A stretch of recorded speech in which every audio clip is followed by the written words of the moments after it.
Episode number 312, LED Walls 101 with Adam Hobson. Let's do it.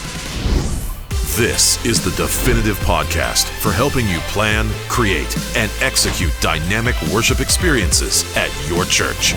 Useful, practical content in the areas of production, worship, communications, first impressions, and more. This is Making Sunday Happen. Hey guys, welcome to the podcast. This is episode number 312 of our show. If you missed the last couple of weeks of the podcast, feel free to jump back because we have been sharing sessions from SALT 2020. A couple of weeks ago, we heard from Carrie Newhoff and Gabe Lyons. Last week, we heard from Kiera Lindsay all about how to build a worship culture that lasts. This week, we're going to hear from Adam Hobson and my friend Justin Firesheets, both from Church of the Highlands. And again, joining me this week on the intro segment is my friend Luke McElroy. Luke, give us a little bit about Adam and Justin. And we're going to be talking about lighting this week, especially LED walls and how to build them, how to create your enhance your experience using LED walls and all of that. Give me a little bit of a setup here. Yeah. So as many of your audience knows, Justin has been a part of the Church of Highlands community for a long time. Adam has as well. And Adam serves in the production realm there, leading a lot of their sort of video elements and is really kind of their in-house resident LED expert. And so we wanted to have Adam come and share his insights.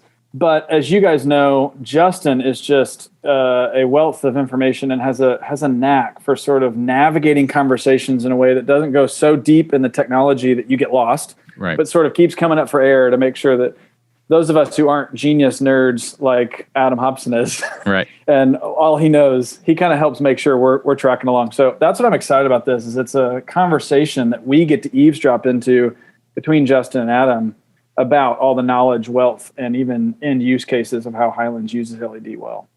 So give me a couple of examples of how you guys have used LED and definitely live events and at SALT.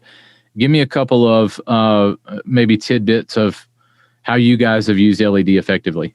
Yeah, I mean, one of the things I love about LED walls specifically is as you grow its size, you both increase resolution and brightness, whereas projection is the inverse of that. As you grow its size, you typically lose resolution per square inch or brightness per square inch. And so that's one of the blessings of LED. But where you take it a whole nother level, which is one of the things that you're going to see, even in just the visual set, if you're watching the video version of this podcast, you'll see that the way that they use LED, they turn it into backdrops. They're almost like Zoom virtual backdrops in real life. And the way that they can modulize the sort of setups of them, it's not just a 16:9 wall, it's scenic pieces. It's like a canvas that comes to life. And that's one of the things that I think Church of Highlands does really well, is they use LED as a set design tool, right, not just a video playback tool. So, and we've experienced that with several churches using LED because they'll come to us to build the content and the set pieces for that. So you might have a looping nature scene in the background or things like that. And then you can enhance that if you do run some type of element, you can use that, create sound effects. It's all, create an immersive experience. And you can use it for messaging, not just content, right. And that's the blessing. And I think the other benefit of LED walls is that it's so modular. I mean, you could have one series or one set. I mean, our host church for SALT conference is Long Hollow Baptist Church up in Hendersonville. And they're always reusing the same LED panels in all their different sets, but it looks night and day different. Right. And that's the blessing and benefit of LED, is that you could tell your pastors, the expense may be there, but it can do things projection can't do. It doesn't create shadows when you stand in front of it. And you get this sort of infinite possibilities as you orient them and hang them and connect them in various ways. So before we jump into that session, give me a little piece of this year's SALT conference. You guys have a new theme every year. Last year was plot twist, right? And certainly last year was that. So give me a sense of this year's, what you can tell us about the theme for this year. Yeah, plot twist, maybe one of my favorite themes that we've had. And we went through a lot of different thoughts before we landed there. But Coming off a plot twist, man, where my heart is right now, Carl, is this idea that we're re-entering something. Some people are re-entering in person. They already have been in person. Some people are re-entering a whole new way of seeing online church. And so though we never wanted to call it re-entering, we felt like there was an analogy at play here of everyone in the church is in the same forest, same trees, same everything, but there's a new path forward. And so we're calling it re-enter the wild. Because we're about to go into some crazy days. Yeah. We've either got to forge new paths with new information that are similar environments, or we have to really sort of focus and be intentional about some of the things that we sort of cobbled together during COVID to sort of survive. Now we've got to start figuring out what's the path, the journey, the trail before us as we become pioneers, as technicians and creatives in the church, so that we can go from survival to thrive and really start seeing the gospel manifest itself in our communities through the use of creativity, technology, art, media, all that stuff. Awesome. Well, saltnashville.com is the URL. Be sure to get tickets for this year's event. You can use our discount code 1230GETS50. That's 1230GETS50 at checkout for a $50 off coupon for any ticket price at saltnashville.com. All right, so we'll jump right into hearing from Adam Hobson and Justin Firesheets right after a little bit more about this year's SALT conference. Check this out.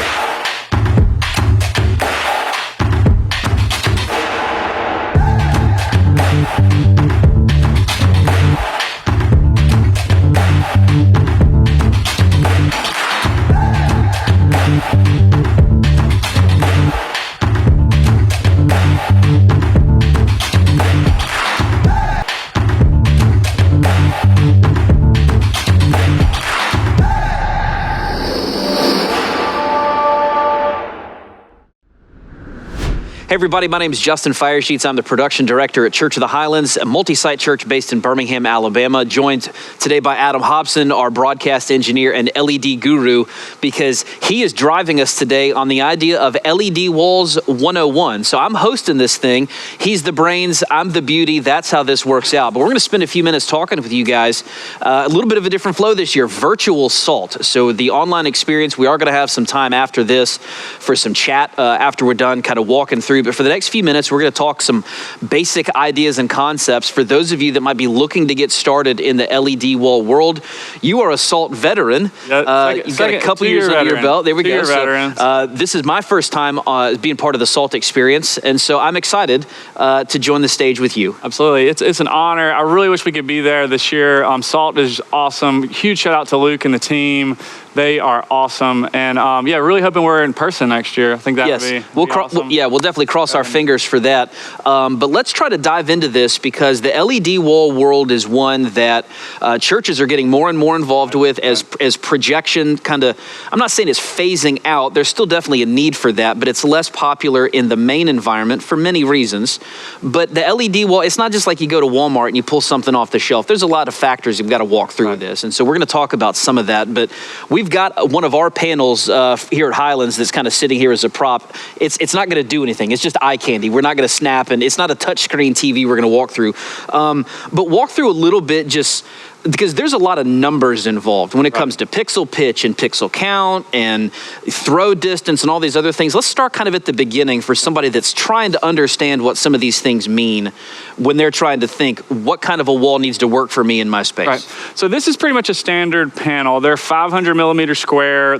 Some panels are 1,000 by 500 millimeter square, kind of more of a rectangle, but this is pretty much a standard panel. For the most part, there are 4 modules on the back of a panel that pop out. It's pretty simple. These all, if you kind of think of it as a Lego, multiple of these will lock together to kind of create a bigger surface. Generally, there's a couple of different modules that can be replaced in case of a pixel goes out.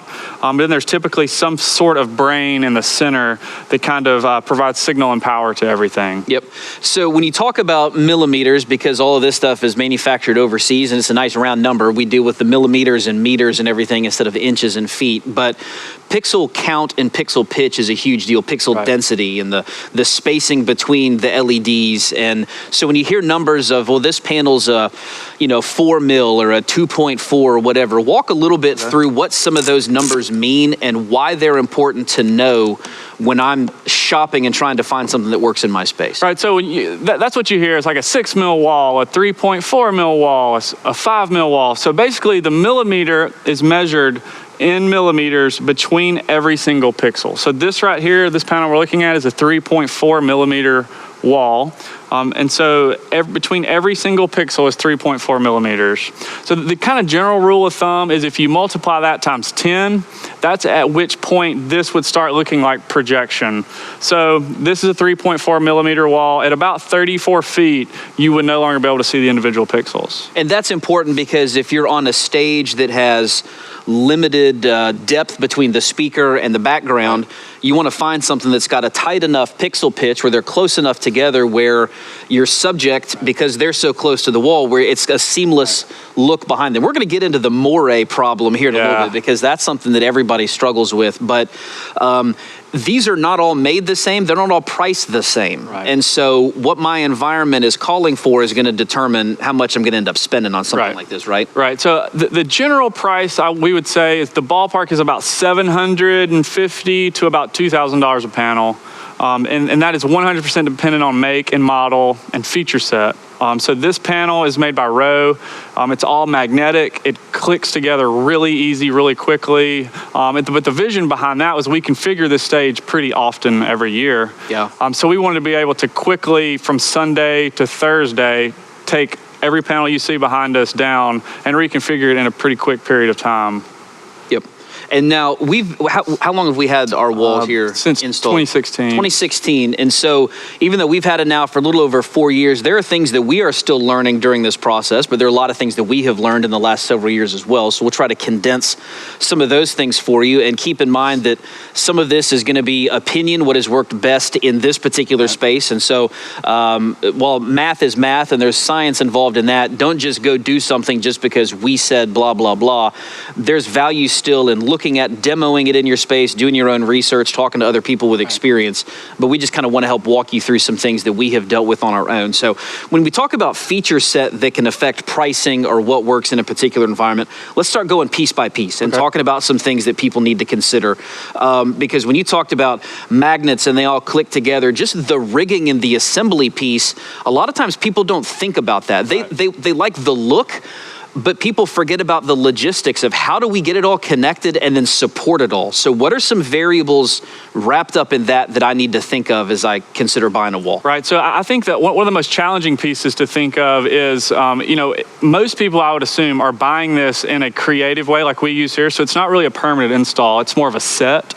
So one thing to really consider is the hardware involved. So for instance here, for this stage that's behind us, we're using a combination of ground supported and flown hardware. So you kind of have to think through, what does the future look like and how will I reconfigure this wall? As far as the price goes, some manufacturers have hardware that's intended for like a set it and forget it. And then there are some manufacturers that have hardware that's made to be very flexible. For instance, a lot of people are going to this combination header and footer. Mm-hmm. So you basically remove eye bolts and add feet if you want it to be floor supported, and you can remove the feet, add eye bolts if you want it to be flown. Yep. But and even with flown versus floor, there are other ripple effects that come along with this. If I want it on the floor, I'm going to have it weighted and counterbalanced based on how tall the wall is going to be. But then just the rigging piece of this, if I'm going to fly this thing, there's a lot that I've got to take into account. I can't just use wire hangers and ceiling grid for this, right? Yeah, so these are really heavy. So these are about 25 pounds a panel. So if you put 300 or 400 of them in the air, that's something that you have to consider the weight of it. And then another thing that a lot of people don't think about is different manufacturers have different hardware. And then it's all about the first row. So if you're ground supporting and you get the first row exactly level, that makes a huge difference when you get to row 10. Mm-hmm. Kind of a leadership lesson there, I think. And then on the flown stuff, some manufacturers, it'll just be an eye bolt to a span set to a shackle. You have very little left to right adjustment. Then some have bolts that you can tighten to really get the first row level. Yeah, and honestly, the flying side of this and the floor supported, the maintenance and operational piece is a big deal as well. So maybe I'm not going to be breaking this down on a regular basis. I'm just doing a fixed wall to install, but at some point I'm going to have to replace something, right. And so I can't. That's going to affect how I end up installing this in my facility as well. Front access or rear access. Right. What are the pros and cons and the differences maybe with those different? Right. So I think you need to think about which direction do I need to service it from. So for instance, the room we're in here, there's about 380 panels behind us, and we have about 2.5 feet between the panel and a concrete wall. So for this room, it's really important for this stuff to be rear serviceable. So these panels, every single component can be pulled out the front, which was a huge deal to us. So with a magnet, all of these modules can be individually pulled out and serviced from the back. You have a bad power cable, you have a bad brain, any piece can be pulled out due to magnets. So that was something that we probably paid a premium for, because it takes the manufacturer more R&D and engineering to create every component where you can service it from the front.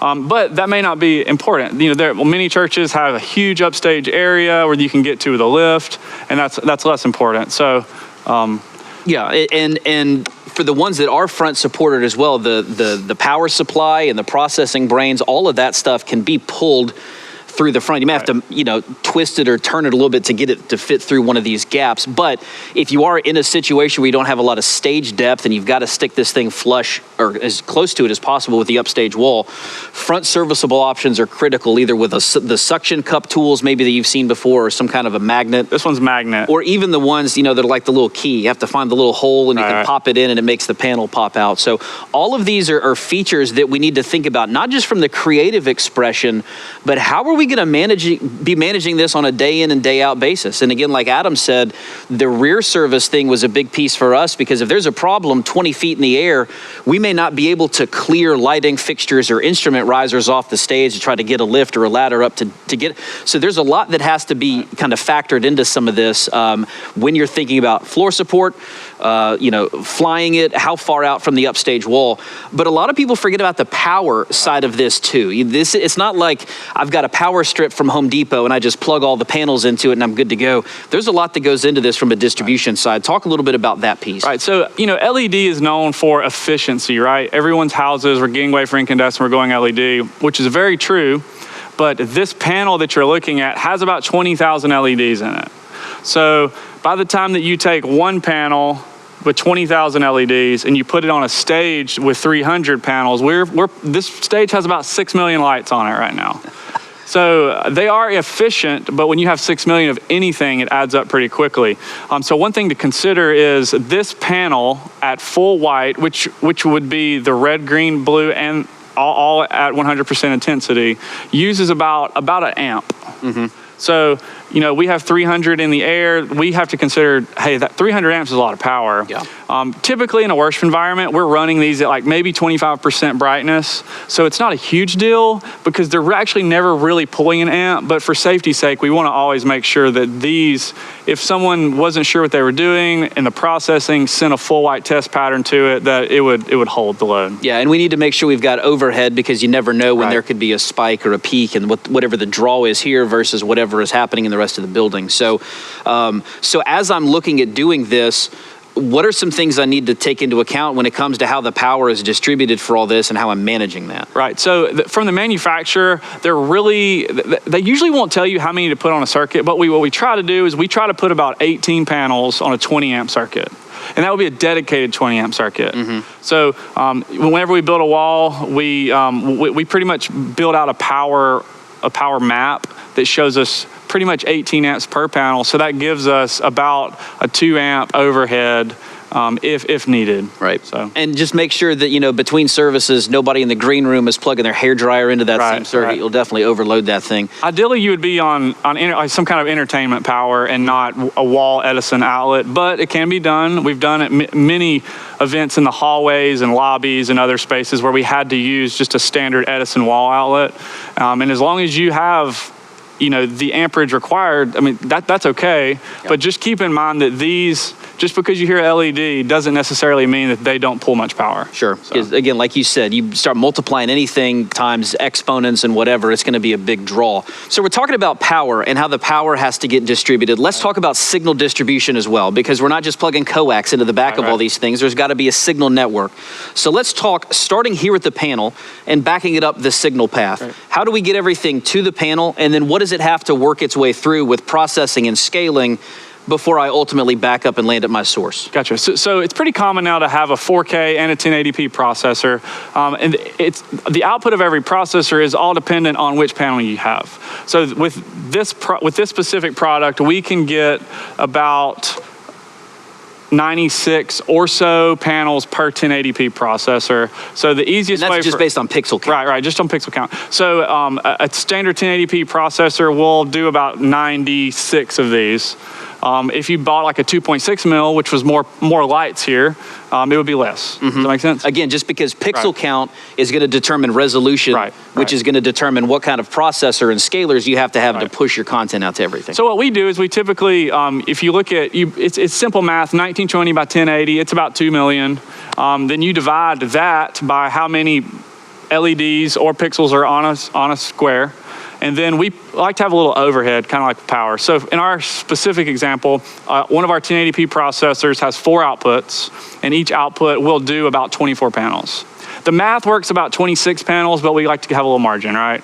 So typically we have a 1080p processor, 4 outputs would come into panel number 1, and then just basically daisy chain in and out. And it's going to come in on what kind of cabling? So it would be just a standard Cat6 cable. Yep. And so there's a distance limitation, obviously, there. So wherever your processors are has to be in relation to wherever your actual wall is. And like you said, you can daisy chain. A lot of panels that are coming out now, we'll get back to the signal path thing in a sec, but a rabbit trail here, because there are panels now that are cable-less. Right. That you don't have to interconnect all of the power and the signal cables. Talk a little bit about maybe the pros and cons of that, because on one hand, it seems fancy and exciting because it looks so clean, but there can be some downsides. Right. So a lot of the manufacturers feel really confident about the future of it, and they have rated it to a crazy number of connections. So basically, on the back of these panels is a connector that locks panel to panel.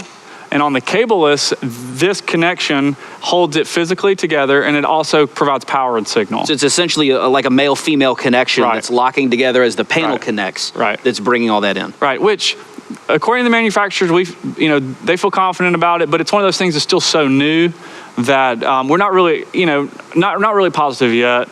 Know some rental and staging companies that love it. Mm-hmm. It's super clean on the back. It's a really fast install, but it can be hard to troubleshoot in the moment. Yeah. Because these cables, a small EtherCon or a small True One or a small PowerCon, super easy to just grab a new jumper, replace it. The cableless, not so much. Right. So what I've seen with the cableless, a lot of them offer both, so cableless and cabled. So I would recommend that. Yeah. And just as a backup. And one of the other kind of things to consider is if you're having a wall that you want to reconfigure regularly, perhaps a cableless install would be a good fit because it's going to make that process quicker. But if you're wanting to just set a wall up and kind of set it and forget it, leave it there, that's what we're doing. Maybe it doesn't matter how quick and easy, just having the cables for easier troubleshooting could be better. Right, because at the time when we purchased this wall, the cableless thing was still pretty new, so we weren't really sure about it. So we just went with the cabled option just because it's tried and true. Yep.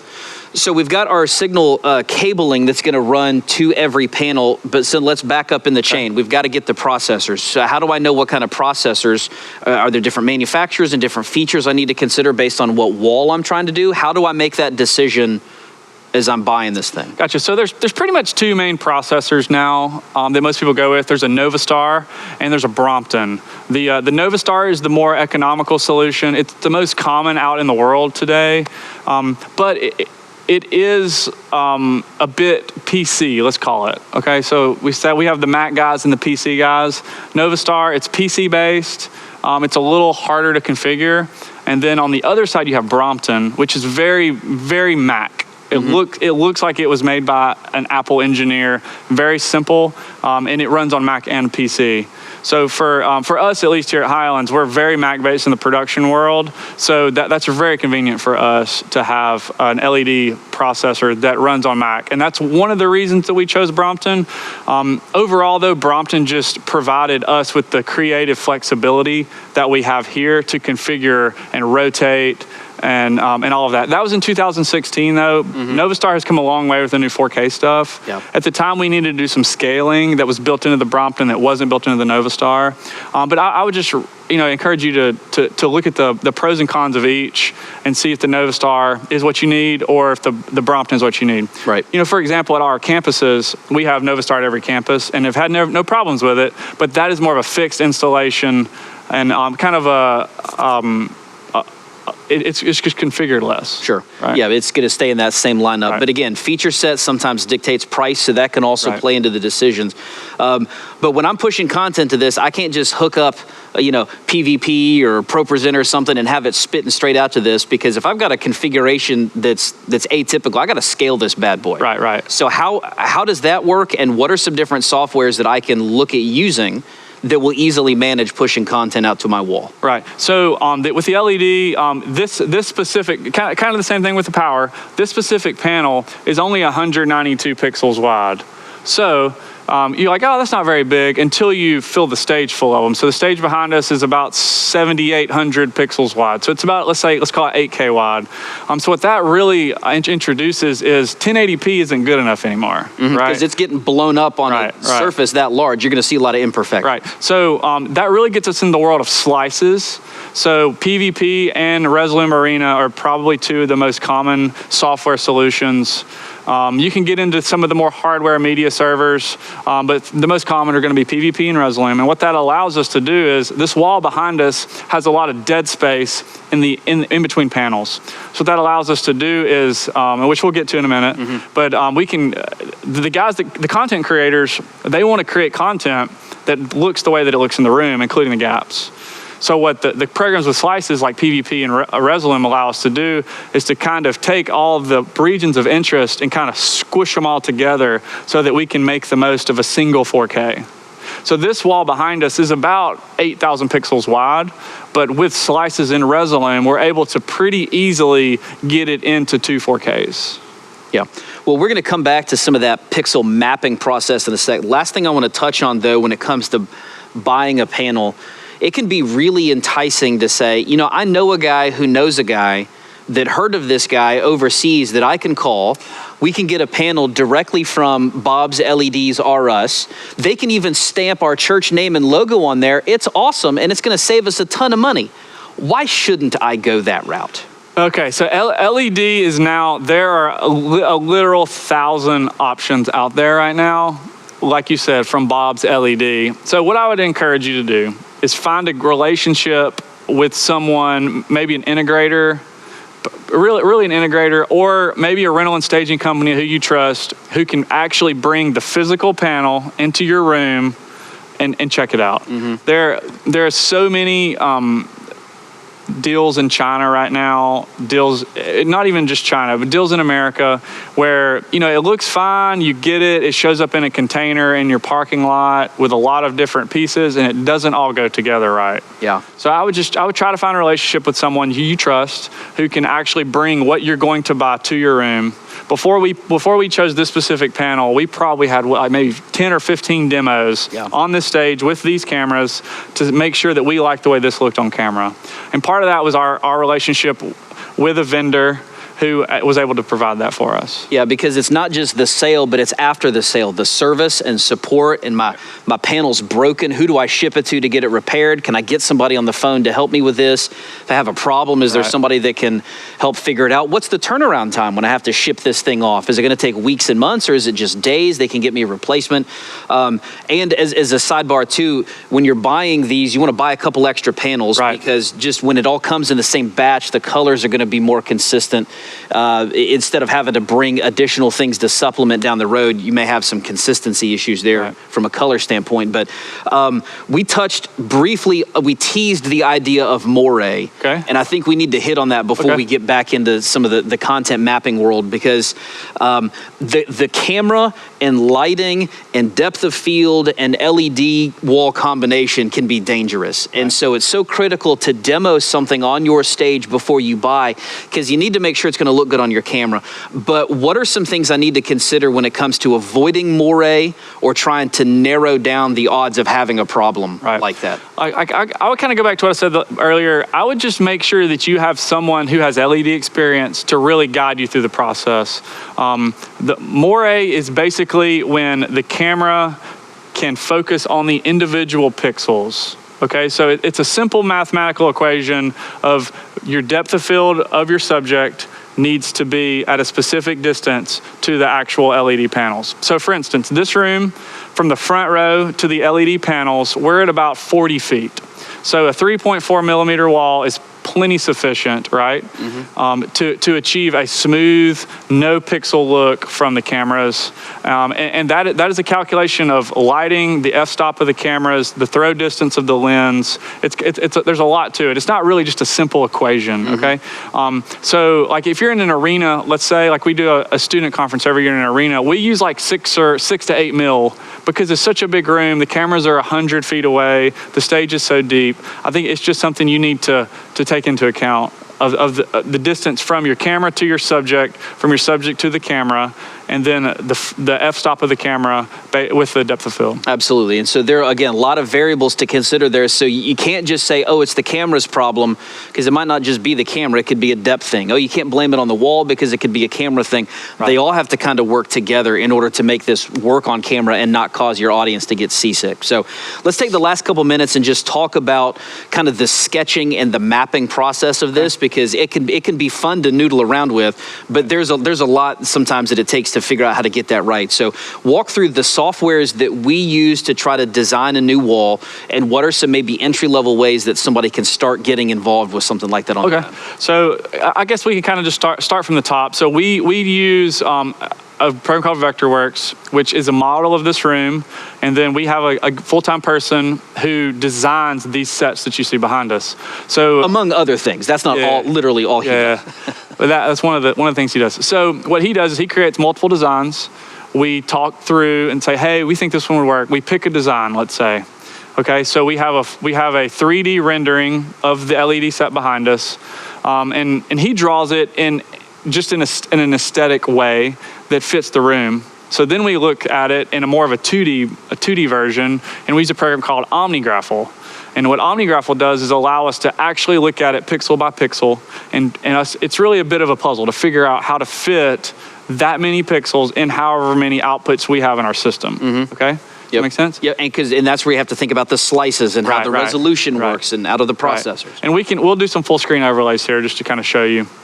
But so from then we create a pixel map for our content creators, because our content guys, they want it to be pixel for pixel accurate, so that what they see in Photoshop or in After Effects fits the same way it does here.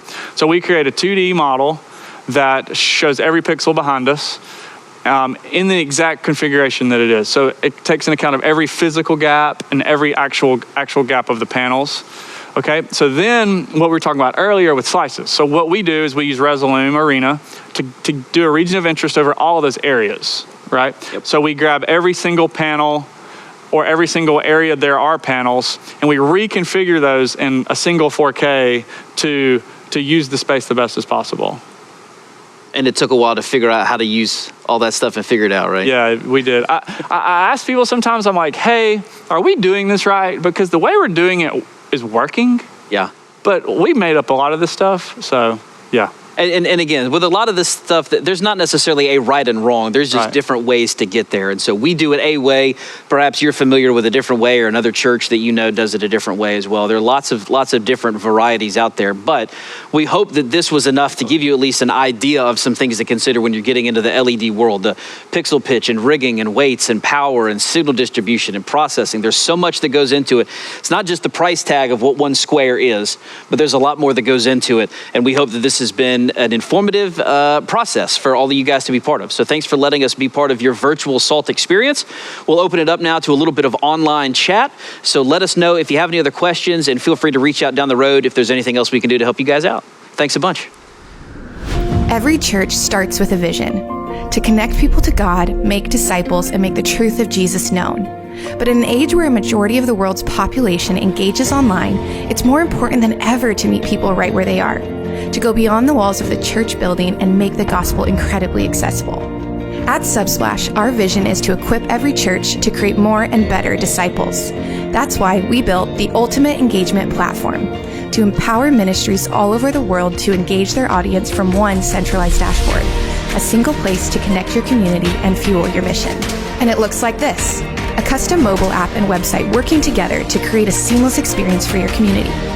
Saving time with the click of a button and watching your sermons and media populate to all your channels in a matter of seconds. An online giving platform where your rates go down as your giving goes up, all while encouraging generosity in your community through in-app and web giving.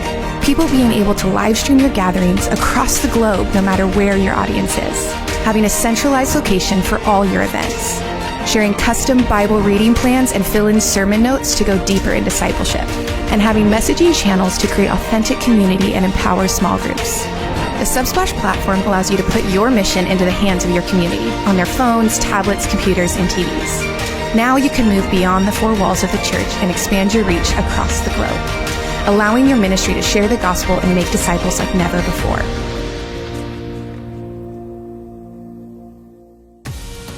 The show notes for this episode are available now at makingsundayhappen.com. Well, hey guys, thanks so much for hanging out this week. I want to thank our sponsors, SALT Conference and Subsplash, for being our sponsors of the podcast this week. Be sure to get your tickets for SALT and also check out Subsplash. Both great platforms, great ministries for you to support. Next week on the show, we'll share another session from SALT 2020. This will be our final session in this series of SALT workshops here on the podcast. I'll welcome Nikki Lerner. Nikki will be sharing a session on how to plan worship to unify the body of Christ. You'll love Nikki. She is awesome. That is next week on the show. And if you like today's episode, be sure to like, subscribe, and share. We would appreciate it. We're one of the leading church podcasts dedicated to helping you make Sunday happen at your church. Well, thanks so much for hanging out. Go out there and create some incredible worship experiences this weekend. I'll catch you next week. Making Sunday Happen is a production of the ministry of 1230 Media. For show notes, archive episodes, and more free resources for your church, visit makingsundayhappen.com.